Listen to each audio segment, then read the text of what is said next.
सिंध के साथ ना कोई इम्तियाजी सलूक हो रहा है, ना होने दूंगा। सिंध हुकूमत का मुंह वज़ीर आज़म को गाली देने के लिए खुलता है। गवर्नर सिंध इमरान इस्माइल का वज़ीर आला सिंध की प्रेस कॉन्फ्रेंस पर शदीद रद्द-ए-अमल। बोले ये बात बिल्कुल गलत है कि सिंध को तरक्याती मंसूबे नहीं दिए।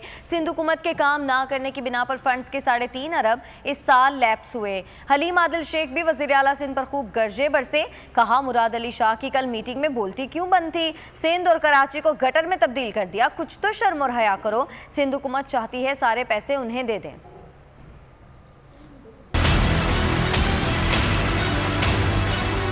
सिंध के साथ कोई इम्तियाजी सलूक ना हो रहा है, ना हो सकता है, ना मैं होने दूंगा। मेरी दरख्वास्त है ये वज़ीर आला सिंध से और उनकी काबीना से कि जो वफाक काम करना चाहता है, बेहतर काम करना चाहता है, सिंध की बेहतरी के लिए काम करना चाहता है, उसमें तो रुकावट ना डालें, कम से कम उसमें असिस्टेंस तो दें, उसमें वो प्यार सिंध के लिए तो दिखाएं, वो मोहब्बत तो दिखाएं जिसकी तवक्को की जाती है। दूरी उस वक्त पैदा होती है जब मुंह खुलता है तो वज़ीर आज़म को गाली देने के लिए खुलता है। मैं आपसे कह रहा हूँ कि इधर से एनओसी नहीं मिलती, 3.2 अरब रुपए जो है वो वापस चले गए एनओसी ना मिलने की वजह से। फिर एक तरफ आप कंप्लेन करते हैं कि तरक्याती मंसूबे क्यों नहीं देंगे। तरक्याती मंसूबे सबसे ज्यादा सिंध को इस वक्त जरूरत है, सिंध को मिलने चाहिए, सिंध को मिलेंगे। जब आप किसी मीटिंग में होते हैं उस वक्त आप चुप का रोजा रख लेते हैं। गुज़िश्ता रोज मीटिंग में उधर आपकी बोलती बंद रही, क्योंकि आपको हमारी किताब में 2 चीजें हैं। आप चाहते हैं कि माल खपे पैसा हमें दे दो, सिंध के अवाम पे डायरेक्ट ना लगाओ। बजाय कि भत्ता बीच में नहीं था, शेयर बीच में नहीं था,